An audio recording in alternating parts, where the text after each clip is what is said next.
My name's Jill Ryder. I'm the founding director of Precision Sourcing, and we are a technology and data staffing business.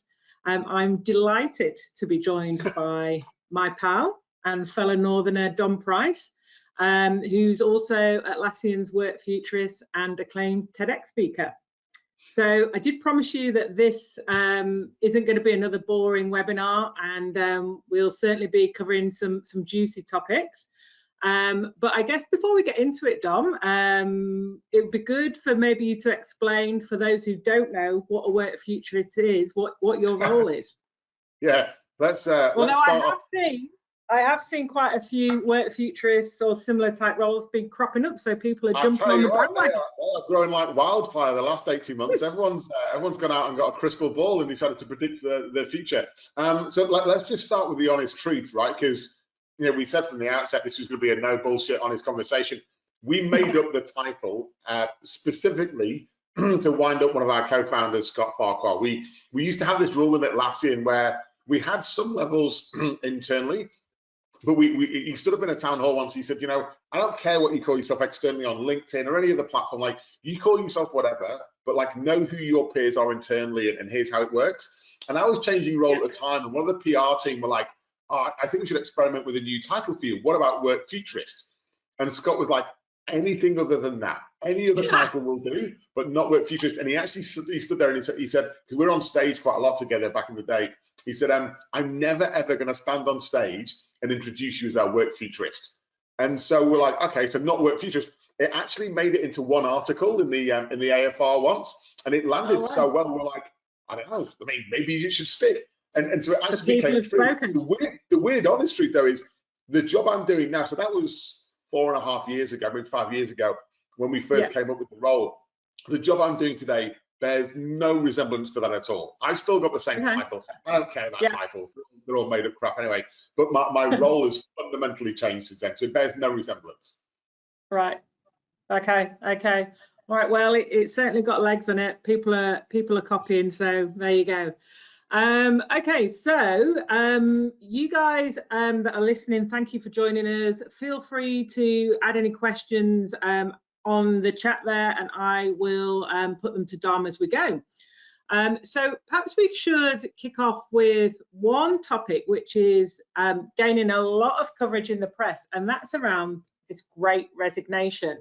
I'm reading on a daily basis people talking about this great resignation, and we should as leaders be really worried about it, and that half of our workforce are looking and are going to leave in the next 12 months. So I guess I'm keen to hear what you've got to say about that, Dom, and whether it's something that is a thing, it's going to be a thing. Should we be worried about it? Should it be a focus for leaders? Yeah, I mean, it is a hot topic, and I think, while I've been quite vocal externally about how annoyed I am about how much attention the topic's got, because I think it's been misunderstood. I think there's some elements of it that are definitely true, right? If you look at, and every man and his dog is doing surveys right now, like the only thing that's happening more than webinars that we're partaking in right now is surveys telling us what used to happen, right? And so, like, if you think about it, if you're a leader in any business right now, hopefully for the last X number of years, you've cared about employee retention, you've cared about attraction, you've cared about engaging and motivating your people. And actually what should have happened in the last 18 months is you should have ramped that up, right? You should have sat there and gone, people are my biggest asset. Without them, our business doesn't exist. So I'm going to double down on them. I'm going to really invest in them. And I don't mean invest as in give them money. I mean, you have to give them money, but invest in them in their well-being, their engagement, their growth, their role, their skills, how they mix with their team, how you add in flexibility, how you do meaningful work and purpose. There's a whole lot of stuff you should have been doing. If you haven't been doing that, you will experience a great resignation, because essentially what's happened is, because we've been in wartime for the last 18, 24 months, whatever, in wartime, people don't move. People want the safety and security. So you're like, you know what? If you were in a job and it was suboptimal, you're like, the boss is a bit of a pain, the team I don't get on with, and the work bores me. But you know what? It's a roof over my head. And in wartime, you accept that, because our goal in wartime is surviving. So you're like, cool, as long as I'm surviving, I'm fine.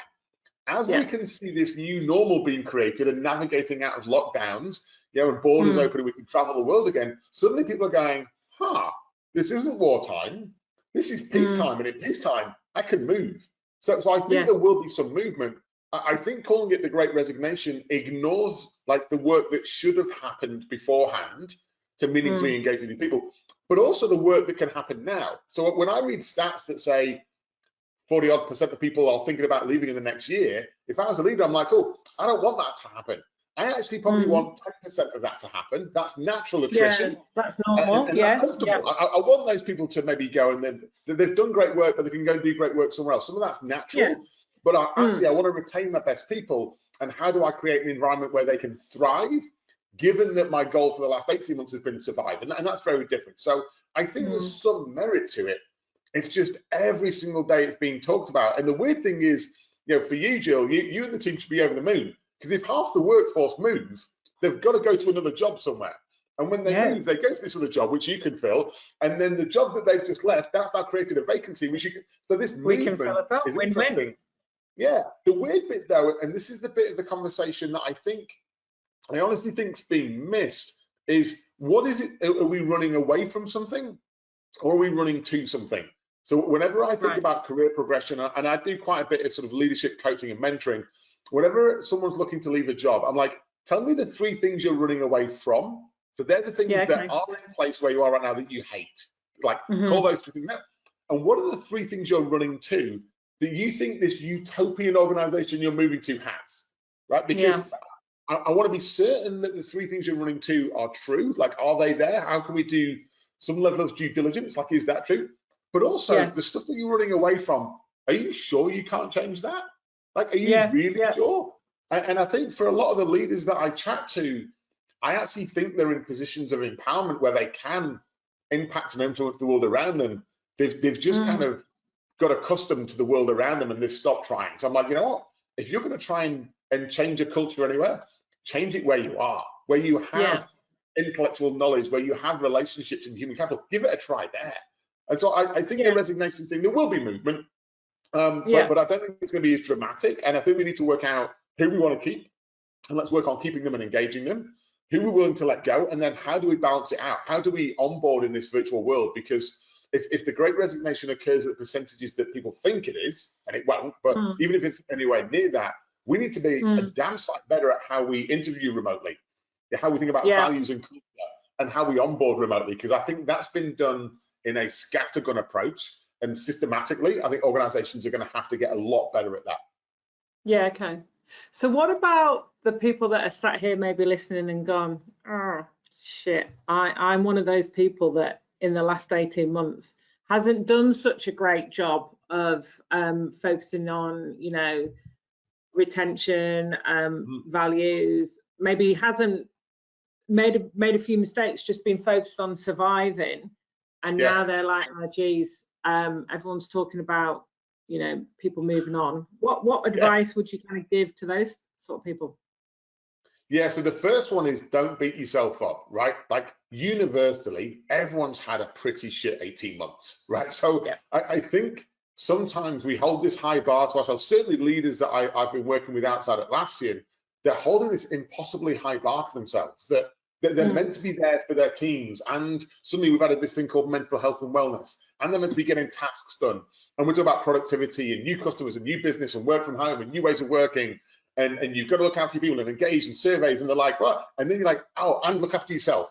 Oh, and homeschooling and parents and partners. And you're like, there's just been a ridiculous burden on these people that I don't think most of the people I've been working with weren't trained or ready for. So I think the first acknowledgement is it has been an amazingly tough 18 months. And if you have survived it, well done. Like that's not a small achievement to have got through what we've got through. And I think, just a hat tip there. I got frustrated a while ago with the narrative. The great thing about the pandemic is it doesn't understand borders. We're all in the same boat, and we're not all in the same boat, Jill. And we've spoken about this before, right? I think we're all in the same storm, but we're in very different boats, right? I'm coming to you from my spare room in my apartment in Neutral Bay. I've got colleagues that haven't got a spare room, So when I'm chatting to them, like if they've got an early morning meeting, they're hurriedly getting out of bed, making the bed, preparing the room, because that's also their office. And I'm like, you know what? That's not cool. Like they've survived in that, but that's not optimal. So for those leaders that have got through it, give yourself a pat on the back. Like I think it's a huge achievement to have got through what we've got through. But now it's the time to go, okay, where can I focus? And I think the danger right now is we go, well, there's great resignation, there's new ways of working, new ways of leading, there's a million things I need to do. And you're like, pick one. Like you haven't got the capacity, either time or like mental capacity to do 50 things. So let's just pick one. So if you're worried about the great resignation, find a way of engaging with your team to work out how are they doing and what's one thing you can do to improve, and just do small incremental steps. And I know you've done this at Precision, right? I know throughout the pandemic, you guys experimented. Like instead of saying like we're going to bunker down and just get through this, you did all these experiments which has now become normal in your ways of working, that if we'd spoken about 2 years ago, you would have told me I was crazy. Wow, might still say that now, Don. But that's essentially true, right? But I think just on that, I think we need to take some time out, and organizations, I don't think all organizations have done this well, to acknowledge that their leaders have done this really hard. And for those leaders and managers, so much of their senses of how a team was working was based on the office, right? You sit around your team. Someone comes in a bit late, someone's a bit grumpy, someone's a bit quiet, someone's a bit down, someone's a bit tired. People aren't, you sense all these things going on, and you course correct, you adjust. All those senses have gone. So these leaders are sat there on Zoom or some of the system going, how are you? How are you? So they go, all right, how are you? How are you? How are your project? Asking the same question. It doesn't feel right, it doesn't feel natural. So I think, first of all, massive shout out to those people that have led from the front. I think it's been exhausting for them. But I think we owe it to ourselves now to go, if we're imagining we're transitioning out of that wartime again, what's the one area I can focus on? And whether it be great resignation or something else, like what's the thing I can do? And if you want, I mean, let's explore what some of those options could be, right? Some of the things that are happening out there just to make that pragmatic change. Yeah, of course. I suppose a key point is to kind of move from that position of fear. And I think, I mean, I can talk from personal experience of this. When that pandemic first hit, we sat around the directors here and were like, shit, okay, what are we going to do? We were definitely fearful because no one knew what was going to happen. I guess we were able to kind of move from that position of fear, and like you say, try things during that pandemic, which did kind of work out well. So it was good. So I suppose it's important to, as leaders, if we're still in that fear side, which I guess most people aren't now, we're now moving out of that, we're coming out of lockdowns. What can it look like? So what advice, where can we start? What would you prioritize? So it sounds to me that you're saying the great resignation could be the great distraction. So what, as leaders, should we really be focusing on? What are you seeing, as practical things? What can we look at?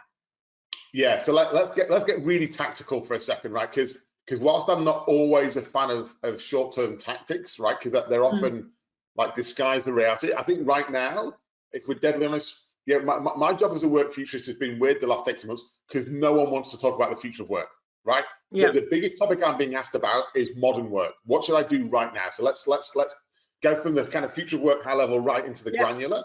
Couple of examples for people. So one is there's an exercise we've been running. There's two exercises that I'll share with you that we've been running at Atlassian across teams all over the world, all shapes and sizes. Really, really valuable and free, right?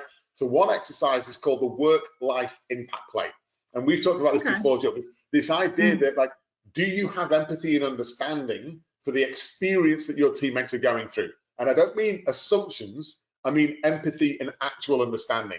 And so we've done this from our CEO and board and execs all the way down to teams left and right, up and down, all over the place, to go, just as a team, have the conversation. And we rate ourselves on 3 criteria. Firstly, what is our work situation? Are we working from the office, working from home, mix? What's our care responsibility? What are our distractions, right? So that's one aspect. The second aspect is, what's the nature of your role in terms of how reliant are you on other teammates to get your work done? And if that's quite high, this environment is really taxing on you. Because if you require a lot of teammates, that was the stuff we did in person, high fidelity, high touch, happened really quickly. If you're doing that through meetings, pages, documents, and Zoom, it feels quite frictionful, right? So you don't like that. Yeah. And then the third aspect is your network, right? Both your social network outside of work and your work network. And what we found there is, we've added thousands of people in the pandemic, right? I don't know the exact percentage, but from March last year to March this year, 25% of our workforce have been added in the pandemic. They've never been into an Atlassian office. So you're like, shit, incredible. That's a fundamental different experience. Not just onboarding them is a different experience, but the way they build their networks is fundamentally different. I built my networks in Atlassian, traveling around to our different offices. I know Steve in Austin, right? I know Mike in New York, right? I know Vandana in India. I know all these people because I've met them. But if I'd started in this virtual world, it's a very different experience. So we use that not only to build an understanding, but then to action plan. So I did this exercise a couple of months ago, actually, with one of the teams I work closely with. And one of the people was talking about the weakness of their network. They're like, I'm 3 months into my role and I'm really struggling to make connections. I'm struggling to build a meaningful network. And I was like, cool, mine is my privilege. My network is based off 8+ years here. Who is it that you don't know that you want to know? And how can I use my privilege to help you build that network? Right? Okay, so you like buddied up. Right? That's just free, right? It took us half an hour to do the exercise and then have a conversation about actions, but there's no business case or approval. There's nothing revolutionary about that. It's just helping. Like, how do we help each other? And that even today is still working for us, because when Sydney went into lockdown, a whole of the teams redid that and went, what's changed? And now our San Francisco offices have opened, our Sydney ones haven't yet, and India's in a different state to New York. So it was a multinational business. And even if it was a domestic business, and we've had different states in different states of lockdown, just understanding where people are, because none of us can see the chaos behind the camera, right? None of us know what's going on behind. So let's just understand that and then plan our work. That is something. So the work-life impact play, if you Google it, it's free on our website. You don't need to be a customer. You have to pay anything. You don't have to log in. All the templates are there. Do that with your team and build that understanding. So that's one. Second one, which I just think is worth doing regardless of whether in distributed hybrid world, just it's worth doing because it makes sense. It's called the ritual reset play. So this was a pet peeve of mine. I have a belief that we just add meetings, right? And the thing is, we add meetings that are recurring meetings because someone decides it's easy. Instead of booking it every week, I'll just make it a recurring meeting. And you continue to have the meeting just because you once had it. And as humans, what we do is we come out of the meeting and we go, oh, that was a waste of time, right? We don't do anything about it. Right? Or even worse, and I've committed this to numerous times, and for the people listening in, just think in a given week, how many meetings are you on, but you're working on something completely different? Right? You're sending a few emails, you're reading a Slack message, you're doing you might as well not be, if you're not present, don't be in the meeting, but instead of calling that out, we just go along, right? And so the ritual reset play was to sit down with the team and say, which of our meetings are so perfect, which our rituals or meetings, we're going to keep them exactly as they are. I'll be honest, very few feature in that category, like exactly as they are. If they don't, which ones do we keep but tweak? And keep but tweak was to say, what are we going to tweak? Do we have the right attendees? Do we know the purpose of the meeting? Is it the right frequency? Do we have the right pre-read and actions afterwards? Do we have the right agenda? Do we have the right focus? And it wasn't about saying every meeting must have an agenda. It's saying if a meeting is on known things, it should have an agenda. If a meeting's on unknown things, how do we want to create the space to explore? Each meeting's different. And so keep but tweak was the vast majority of our meetings. But then my favorite category was category 3, the kill. These meetings should just not exist anymore. We looked at them and we were like, the question was, is the juice worth the squeeze? And we look at these meetings and go, no, like it's just not like it's a meeting that's existed, but if it stops existing, nothing's going to happen. So what we said to teams was, you know what, kill that meeting. If you need to add it back in, just add it back in. But if you don't, you've saved hours, right? And I'm going to guess that most of the people on this call aren't performing heart surgery, right? So when you remove a meeting, no one dies. Sometimes you damage the ego of a middle-aged man, but no one dies.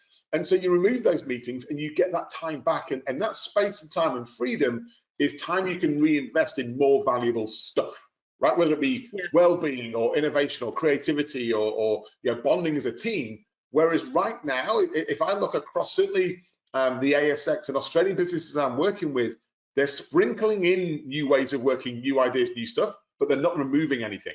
And no one's got the capacity, right? We added in happy hour drinks and we added in wellness week, we added in a whole lot of stuff. No one's taken anything away. So I think the ritual reset is like a spring clean for your ways of working. And we've had amazing success with it across our teams, established teams, new teams, doesn't matter.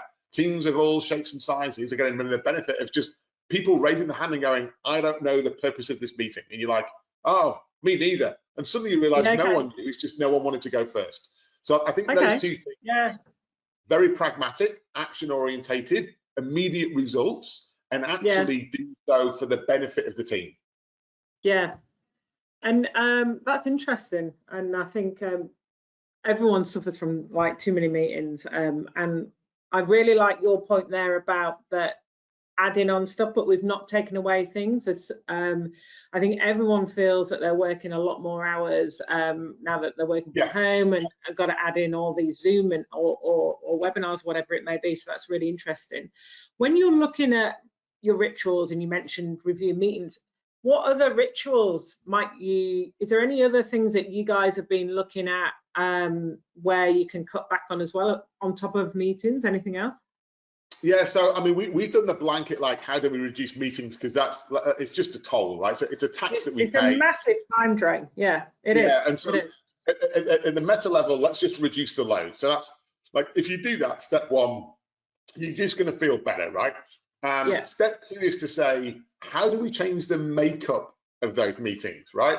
So for example, we've done an experiment in a few of our teams right now around saying, does that need to be a meeting, or can that be done asynchronous, right? And there is our default from being in the office is meet. Oh, you're there, I'm there, let's just meet, right? And it feels quicker, and it is, but it's also very exclusive, and we want to be more inclusive.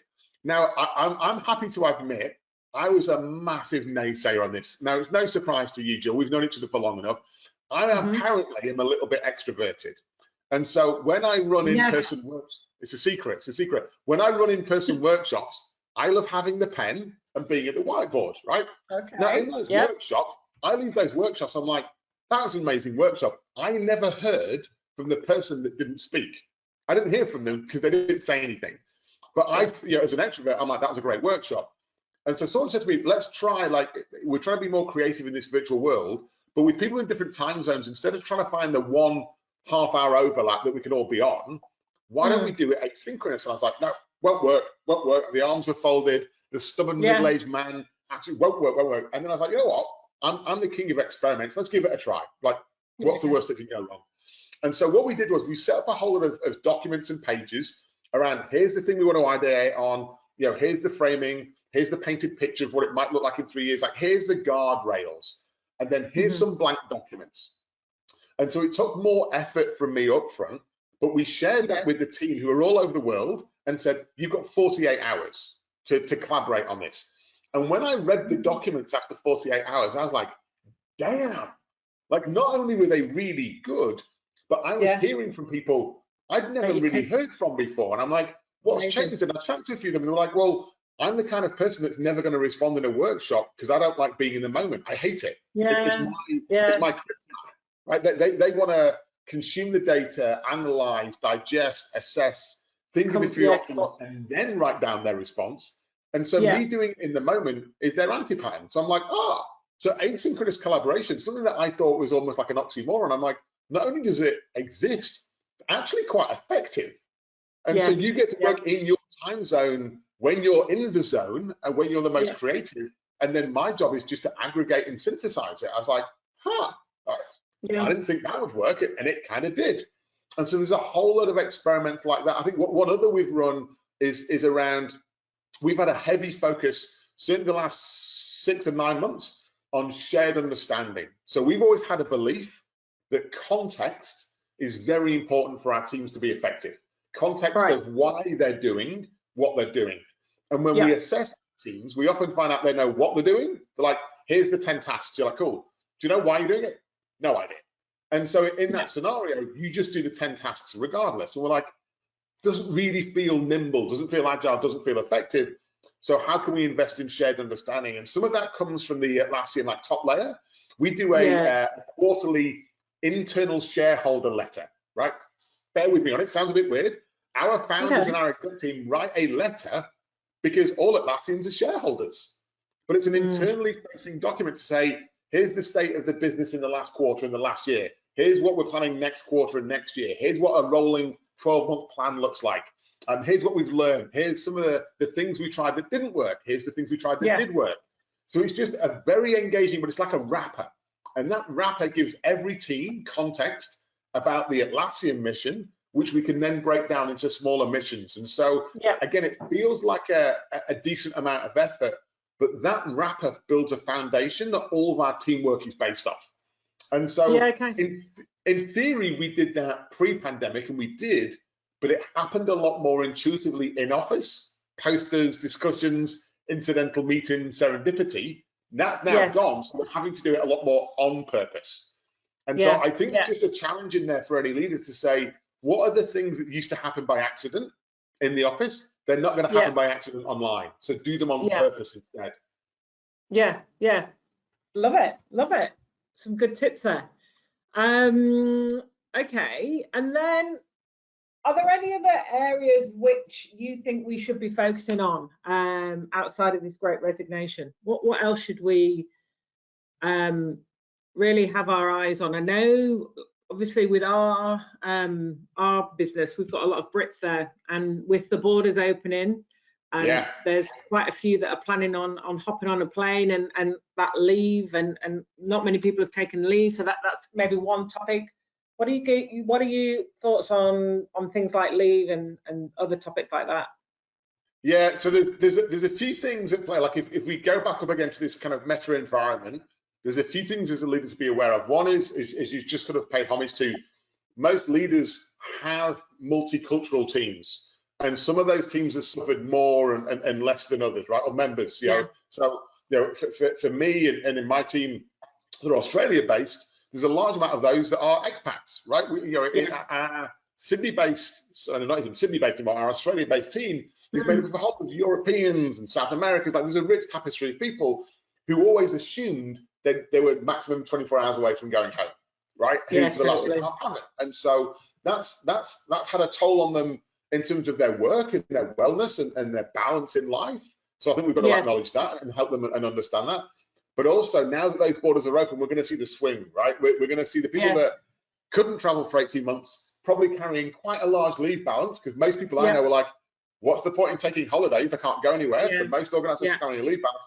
If everyone takes December and January off, I think like a business is just going to close. If everyone takes school holidays off, if everyone goes to Europe in the summer. So I think there are things to be aware of. But the reality is, I think what we've got to understand, and this is almost like supply chain 101, so I might get it wrong, but if you imagine in the last 18 months, there's a huge amount of stuff that we just turned off the pipe, right? You couldn't go on holiday, so people didn't take leave. We were in wartime, so people didn't leave organizations, they stayed where they were. And as we open the pipe, I think there's going to be a spike, and then it'll level out as we catch up. And so I think there's a whole lot of stuff where we've essentially held our breath for 18 months, right? We've all been in this position of just going, I'm not going to change anything. I don't want to do anything weird. Just hold my breath. And then the minute stuff opens, then I'll make changes. So whether it be the mass migration of people out of capital cities, right? We've already seen quite a migration of Atlassians out of Sydney, you know, out of CBD areas, right? Even Greater Sydney to Central Coast or Victoria up to Queensland, because we've said you can work from anywhere. And we've proven in the last 18 months we can work from anywhere. So I think there'll be a whole lot of stuff that in the next few months as stuff opens, it spikes. And we're likely to think that spike's going to stay forever. It's not. It's just a true up of the fact that we've held our breath for 18 months. Do you know what's interesting? Obviously, we're recruiters. What we've seen is that there's actually a trend for people still to demand their people who they're hiring to be able to go to their office. So I think you guys are actually bucking the trend, and most people are wanting any new hires to be able to commit to, you know, 1 or 2 or 3 days in the office still, which I think is kind of quite surprising still. Yeah, I mean, I wish I shared your surprise, Jill. I spent too long with senior leaders in ASX companies to share your surprise. These are the same leaders that 3 or 4 years ago said that remote work wasn't a possibility, right? So I've been talking about this for years, and what they'd say was, we can't do that. It doesn't work for the business. When the pandemic hit, it went from can't to, oh, we have. And I'm like, it wasn't that you couldn't do it, you chose not to. You didn't want to for lack of trust. There's a whole lot of stuff in there that the job can be done remotely. You're choosing to not do it remotely because you, for some reason, think there's a correlation between line of sight of your employees and this weird measure called productivity, right? And so there's a whole lot of leaders, and I feel for these leaders to some extent, they've grown up in a very different world, right? So I think, let's have an understanding of that. The challenge is to go, like, let's use this as an opportunity. This is such an amazing chance for us to go, you know what, we've had this forced experiment. How can we use it to find a better way? Because you know what, I don't know about you, but I'm finding some of the nostalgia right now hilarious, right? The number of leaders are like, you know, we need the office because that's where we did all of our innovation. And I'm like, I'm sorry, what innovation have you done in the last 10 years? Like none. And we're kidding ourselves that we used to be creative and innovative in the office, and oh no, we've lost it. There's stuff we did in the office. Like for me at the water cooler, I've never innovated at a water cooler. I've gossiped and talked about a little bit about work, but about TV, sport, and gossip. That's it. But I build relationships at the water cooler. That's not unimportant. They're good. Let's not pretend I innovated there. I've never stood at a water cooler going, Jill, have you thought about creating a new product with it? Like, it doesn't happen. So I think we need to get over the nostalgia. I think for leaders, there's a huge opportunity to go, let's almost do a retrospective, right? Let's do a retro and say, from the pandemic, what are the things that worked so well, we want to keep on doing them, right? There's some things we're forced to, let's continue doing them. What are the things that we've not done because it was wartime that we want to start doing? And what are the things that we did or used to do that we want to stop? So start, stop, continue. We do this on every single project all the time. And we're doing it right now on our ways of working. What are the things that are working? We want to keep them. What are things we've not done? Start them. What are things we're doing that we don't like? Remove them. Start, stop, continue. Start, stop, continue. And once you get into that rhythm, you're like, why wouldn't we? Right? Why wouldn't we do that? And so one of the exercises I've been doing with leaders when I do workshops with them, and it's great fun because they all tend to gather round and they're like, it won't work, and here's why. And I'm like, oh, okay. So you've had your 10 minutes of why it won't work. For the next 10 minutes, for the next 10 minutes, how would it work? Like if you had to do it, how would you make it work? And so the conversation is, how might we? Not we can't or we won't. How might we? And I'm so like, how might we roll out flexibility? How might we engage a more diverse workforce? How might we add remote working as an option to? And they're like, well, we can't. No, you can't say can't. So how might we? And just get them in that mindset. And before you know it, they come up with some amazing solutions. The solutions aren't rocket science, but what that uncovers is, what is that barrier or resistance? Because it's often very tightly held. It's a very tightly held belief, which is, I had a senior leader late last year message me and say, can you send me Atlassian's work from home policy? And I was like, we haven't got one. Like I explained it. I was like, but what is it you're asking for? And he said, I want a policy that says you can't work from home on a Monday or a Friday. And I was like, why? And he's like, well, obviously people will be taking the piss. And I was like, what? Why? Like, why use the word flexibility and then tell people when they can and can't work? It doesn't make any sense to me. So I understand we need guardrails of what is acceptable behavior in and out. 100% agree on that. And you want some system that's followable. But making this a policy that says you can do this and you can't do that, that is not flexibility. And if you want to get working parents back into the workforce, minority groups, right? If you want to hire for diversity and build an inclusive work environment, 9 to 5, Monday to Friday is exclusive. It's not inclusive.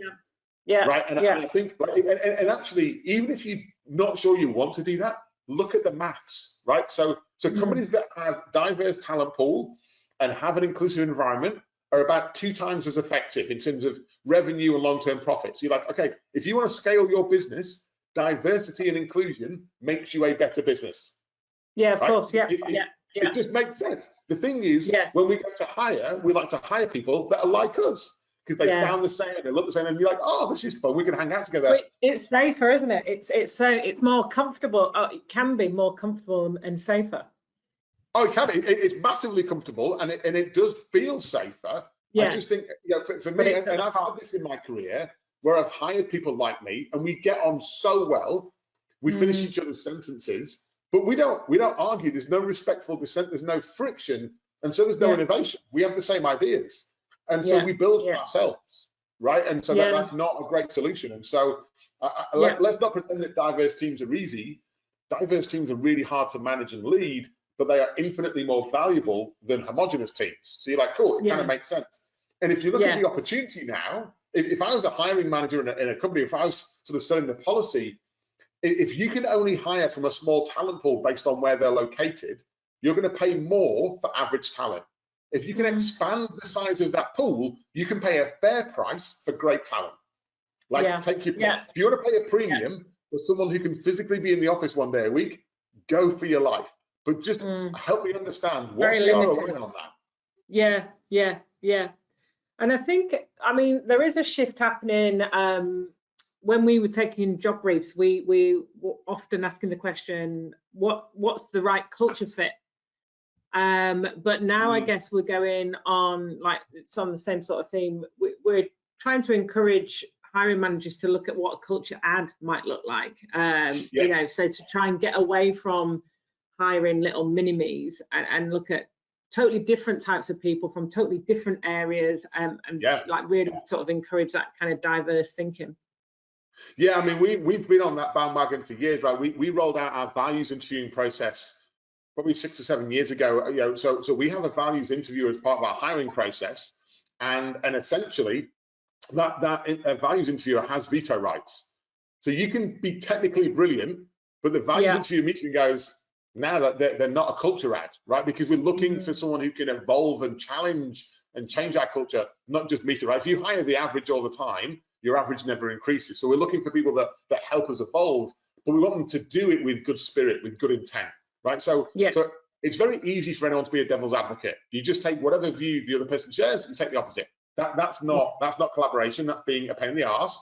And they're the people that you're forced to hang out with at Christmas with family and friends. You're like, I don't want to do that, right? What we're looking for is respectful dissent and respectful friction. So it's like, Jill, I like that idea, but can I build on that with a different idea? Can I add to it and can I evolve it? And that's the culture we want to create. So we do that through values hiring. And then what we say is when you join, you help evolve the culture. And it's not actually singular culture. We have many cultures across Atlassian. Because each different location has its own customs and rituals, and I'm cool with that. Right? It's not about having a singular Atlassian way that everyone subscribes to, because they're the weird organizations we've all seen or been a part of before. And you know, I used to work in the consulting world where as we all left the office, it was like these droids, just like with a compendium under one arm, laptop on the other, and the matching suit. And you're like, there's no diversity of thought in that. So I think values are very important. We're actually we're in the process of packaging up how we do our values interviews and how we hire for values and culture ad, and then how we onboard. And so we've added that now into our sort of playbook. So we're going to launch that in the next few weeks to think about how we can create value add, right? Which is quite important, because the world we're in today is different than the world we were in, and the world tomorrow will be different. So you want people that can adapt. It's not a point in time thing; it's an adaptive thing. Yeah. Okay. So talking about onboarding, obviously you guys have onboarded a heap of people remotely. How's that changed over the last sort of 18 months, 2 years? How's that evolved? Massively. I mean, we kind of just fudged it and made it up in sort of March, April last year. Essentially, if you look at anything that we did early on in the pandemic, we took the way we did it in person, and we just copy, cut, and pasted it to the virtual world. And for a few months, that kind of, it worked okay. But then you're like, this is really suboptimal. They were like, okay, if this virtual thing is going to stick around for a bit, how can we be more purposeful about evolving it? So not just making it work like ample sufficiency, but making it awesome. And so there's a whole lot of stuff we've done around the technology side, around how we provision technology and how we give people access, around how we do onboarding in terms of who do you meet in your first 30, 60, and 90 days, and how do we help you build your narrative of what your role is, and Atlassian, who you meet and who you're introduced to. And then a whole lot of stuff around how we in sort of bring you into our systems. And by systems, I mean things like we have a very active recognition system called Kudos. So we know that if in your first 60 days you have an interaction with someone and they do something above and beyond, and you recognize them using kudos, if you do that once in your first 60 days, you'll do it again at some point in the first year. And so it's not about forcing, it's about saying, here are these systems of how we work, how we acknowledge, how we build teams, how we build our social connections. We kind of share all that and just get people into practice. And so this isn't, I don't think this is rocket science at all, but what I've seen from some organizations is like, here's our policy on how we do this, and they share it and they hope that people get it. We flipped that and said, the policy needs to exist or whatever, that's fine. How are we gonna actually activate that behavior, right? So I know at Precision, you have a 4-day working week, right? Or whatever it is. You could have a new hire and share your policy on that, but that doesn't mean they know how to do it. And so what you need to do is in the first few months of someone starting is you need to show them and let them practice. Right? So it's not adherence to a policy anymore, it's how do I practice this? And that practice builds confidence and mojo. So I think with onboarding, there's a huge amount there. On the flip, what I want to talk about, one of the questions that came through from Helen was about how do you think about the impacts on society and technology of lockdown fatigue? And I think our onboarding is something where we've looked at that, which is how do we not overwhelm people, right? How do we not get like, you know, we don't want to create imposter syndrome with a whole lot of people where you're like, here's Zoom and here's Slack and here's a thing and here's a like meet someone for a coffee and here's your buddy and here's your, like, you're like, whoa, like it can be very overwhelming. And so what we're saying, if you think about any form of fatigue, it's normally a consumption of stuff in a too short period of time. So we've looked at our candidate experience across that whole journey. And what's the context? We need to give that candidate, both pre-hiring and then once they've started, to drip feed the right information at the right time to do their job. Yeah, I think, it's very easy when that new starter's at home to feel overwhelmed by like zillions of meetings and messages and what have you. And as a leader, you can't see that overwhelmed unless you're in a meeting with them. Whereas as a leader in the office, you could see them literally being buried in Slack messages and Teams and whatever else and go, let me help you. It's a lot harder to see that. So I think the other thing is, one of the experiments we ran, we use Gmail, Google Calendar, the whole Google suite, right? But I think this works on pretty much any tool. I've set a default to my meetings now that instead of half an hour or an hour, my meeting defaults are 25 minutes or 50 minutes. Yeah. Right, really simple hack, free of charge, and it just it sets that discipline of the break, right? And so I think that's one of those important steps to do. I just want to answer. There was another question came through, so I'm jumping around here, Jill, but that's all right. Because I knew this was going to come up. If you're booking the trend on going to the office, why are you building a new $1 billion office? Great question, Fiona. I saw that one come through. Yeah, it's table stakes. So couple of things. So one is we have said to our teams and to our people under the banner of Team Anywhere, you can work from anywhere, right? Now, what that means is you can work from anywhere. About a third of our people, when you ask them where they want to work, say office. So you're like, cool, okay. It's my duty of care to provide you with a safe space where you can work, and that could be your work from home situations that I do. It could be your learning style, could be your local, could be a million reasons. Doesn't matter. Like you do what's right for you. But we believe about a third of our people will want a desk in an office, and that's their preferred style. Cool, let's do that. We've also said to our people, a minimum, we believe 4 times a year, we would like you to physically be in the office to do things like meaningful collaboration. It could be a new product, it could be learning development, it could be spiking, we're going to go on a brand new mission, how do we get together? And we've shown over the last 10 plus years that when we fly people in and we spend a week together working on something, we break bread together, you go for a stroll, coffee, whatever, you actually build relationships that you then rely on virtually. And so we will continue to do that. So 4 times a year, wherever you are in the world, we're going to fly you into one of our Atlassian office and continue to do that. And then as well as the that think they want to work in the office almost permanently, we've got all those hybrid people who can't decide, right? They want to do one day at home, one day in a co-working space, one day in the office. Again, it's our duty of care to provide them with space. But what's going to change is the office is going to change from a row of desks where you just work to actually way more collaboration space or creative space or learning and development intervention space where we form and bond as teams. But I think it's going to be less about the place you go to just do work, right? So I think what we're doing, and look, we've got until 2025, 2026 when we open the office. And we are experimenting like hell right now in our current offices to go, what might that future office look like, whilst honestly not having a clue. And that's okay. Yeah, okay. Yeah, right? It's yeah, okay yeah. to not know. Directionally, we know, but you don't have to be certain. You just have to be confident. Yes, yeah. Interesting. So we got a question there. With the new Atlassian Office, Huge Tower Central recently approved, what would be the expected occupancy of the office in a new flexible world? So what would you reckon roughly occupancy might look like, or you don't know? So there's two answers. The survey says, right, the survey says about a third and a third and a third, and it continually does, Yeah. right? There's people in those thirds move around, but the survey, Yeah. whether it be Microsoft, Slack, Atlassian, anyone does a survey, it's a third, a third, a third, right? Yeah. I take that with a massive pinch of salt because I just don't think we know. Like, I think right now I might like a mix, but I don't know. And so I think what we're expecting is quite big swings of who's in and out of which camp. And so I think the predictability is quite low. So it's like, okay, let's accept that and let's build something that molds. And so we've got the advantage of actually in the next sort of few years experimenting with that. I actually think in the medium to long term, occupancy stops being a measure of success. So I know there's a whole lot of real estate people I've worked with in the last few years. They're like, pandemic, what's our utilization of space? And you're like, what's your use of space and how are you creating the most value from that space, right? If you take out desks and have collaboration space with whiteboards or interactivity where people can innovate and create new stuff, that might be a lower occupancy, but a better use of space. And so I think we need to shift our mindset from like the pure return on investment, the dollar figure, to what's the creative value, which is a slightly different debate. Yeah. Okay. Interesting. Okay. What else have we got here? Let's have a look.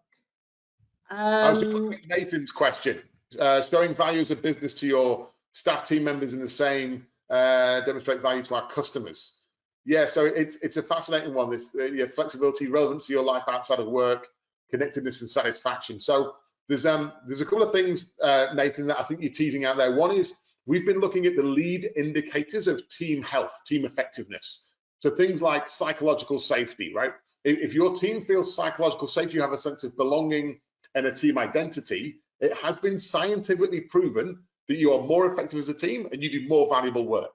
But there isn't yet a thermometer that anyone's invented that you can shove into a team and say, what is your psychological safety score and how can I improve it? And so we're looking at a lot of those lead indicators around how we build teams, how we get them to be more cohesive, have that identity and that shared understanding, and then how do we make them operationally effective throughout their life as a team? And again, what are the lead indicators there in terms of engagement, satisfaction? And then what are the triggers? So what Nathan's mentioned there is flexibility. So we know that when we give people flexibility, they actually move when they do their work round and they are more effective. So imagine that you did 9 to 5 Monday to Friday, you've done 38 hours, but I've told you when to do those 38 hours. And Jill, you happen to be a morning person. Like your most creative time is 6 a.m. after you've done your Pilates class. And I'm a night owl, and my most creative time is 7 p.m. and neither of us have our creative time in work. So that seems foolish. So when you add flexibility, Jill, you decide that you're going to work from 7 a.m., but you're going to finish at 2. And I'm going to work from midnight and I'm going to finish at 8, whatever. And we have the time overlap, but that flexibility means we're doing the right thing at the right time. And suddenly our contribution has increased, right? It's not that we've done more hours, we're just doing the right thing at the right time.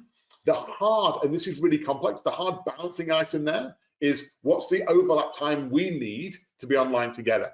Because if I choose to work 6 in the morning till midday and you're midday till 8 p.m. and we've got no overlap, we're never working together. And that's a relay race. We don't want a relay race. We want some overlap. So we think the average team needs about 3 or 4 hours of overlap time where you're online together and the rest of the time can be asynchronous. And I think when you do that, you start to see lead indicators of effective teams that we have proven internally lead to better goals, better outcomes, better financial success. The weird thing is if you start with the financial success, you tend to pick the idea that's right in front of you versus saying, how do I build an effective team that works better together with stretch goals and objectives that then delight our customer? It's almost like a daisy chain. Yeah, yeah.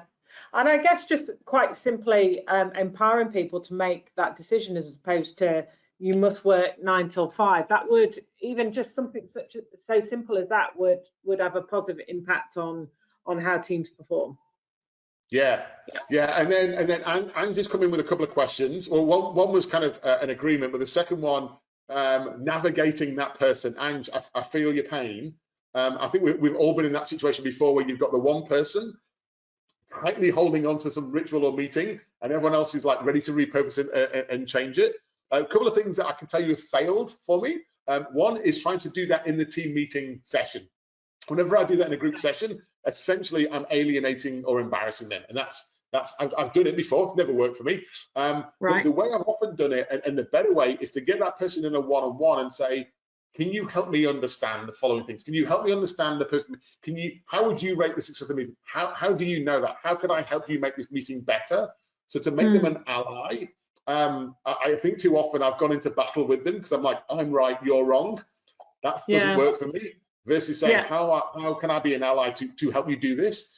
And then what I've seen a couple of people do that have been really successful is, can you give me permission to run one experiment with this meeting the next time we run it? And I think that experiment might make this meeting better. And here's how we'll measure that. And then when that works, because it will, because if you're right, your idea will work, you go, can I do one more experiment? Can I do one more experiment? And essentially, before you know it, or they know it, you completely change the meeting without embarrassing them. And so I think kind of little small starts as opposed to we're going to totally overhaul this and you're wrong. Yeah, and I think that's the thing that normally people find quite jarring. They're like, that's too much, or we've had this meeting forever, and I'm nervous. I'm nervous about what might go on. You're like, okay, look, time out. Let's just change one thing and see what happens. And to see what happens is, let's ask the attendees of the meeting how they found it. So if they all scored 3 out of 5 last week, and we ran an experiment and the average is now 3.5, we've done better. So now we'll try another experiment, and one might take it back and one might take it forward. So I think there's always opportunities, and my advice to people is the smallest manageable chunk. Like, don't make it big. Don't make it a project or a program. Just small, tiny little things. Yeah. Cool. Okay. Good advice. Okay, so we've got one here. What's your advice to a HR person partnering with senior exec on how to change an old school mentality on what flexible working is? I mean, that is a beast of a question there, Janica, and that's a beast of a question because I'm guessing the underlying question is, I'm in quite a historical or heritage organization, and they have very grounded, strong ways of working built in 1962, right? And they're like, but Janica, you don't understand. This is the way we've always done things around here, and look how successful we've been. And it's hard because it can be very jarring for those people to acknowledge that the way they're planning to work right now is they're planning to build the museum for the organization, right? Which will be full of history and heritage, but won't be baked in modern work. Versus, how do you make your organization relevant, right? And how do you stay competitive?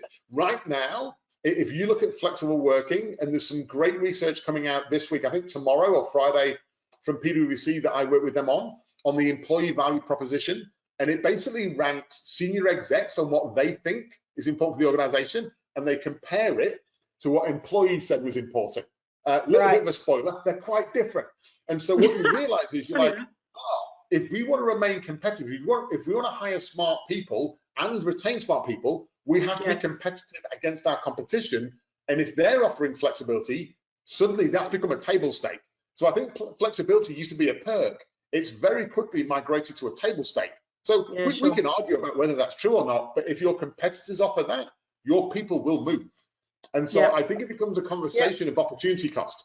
If we don't, what's the cost to us? And therefore, if we do, how do we do this properly? And I think to your question, Janica, like, what does flexible mean for us, right? And I've been doing some work with Woolies, with a whole lot of companies that it's really tricky, because flexible for their head office staff is very different to flexible to their frontline workers, right? But they can still have flexibility as an overarching narrative. It's just, how do they make that different for each persona? So I think it's very doable, but it does take a while. And certainly the longer the senior exec has been in role, the more unlearning they have to do of old habits and rituals, right? Just like if you give me if you give me TikTok right now, it's going to take me longer to learn how to use TikTok than a 20-year-old, right? But you know, and so each generation that we go through, it's harder to adapt to new stuff, and this is new for a lot of people. Yeah, yeah. Okay, cool. Thank you. All right, we've probably got time for one more. What have we got? Let's have a look. See. Were there any challenges? It's kind of the same thing. Getting the board, senior leaders, senior leadership on board with changes. What challenges did you have? We made it very small, right? First of all, caveat. Like, I am amazingly privileged. I'm not in an organization that requires permission, right? So I have pre-permission, and so I experiment and I try things, and if it works, I do more of it. If it doesn't, I don't. I just want to touch very quickly before we wrap on Alban. Alban, I hopefully pronounce your name right. The impact on middle management, and this is huge. So the over-index on productivity in the last year and a half, let alone the last 30 years, is an absolute killer, right? If you think about what most senior leaders I work with, they're like, we want to be more innovative, more creative, more nimble, more agile, more customer delight, customer value. And then it's like productivity. And it's just this short-term measure that misses the impact of their team. It misses the impact of mental health and wellness. So I think for middle managers, first of all, there's an understanding of like, what is my role in terms of how I amplify people, how I build a functioning team that excels and is brilliant and that has this psychological safety.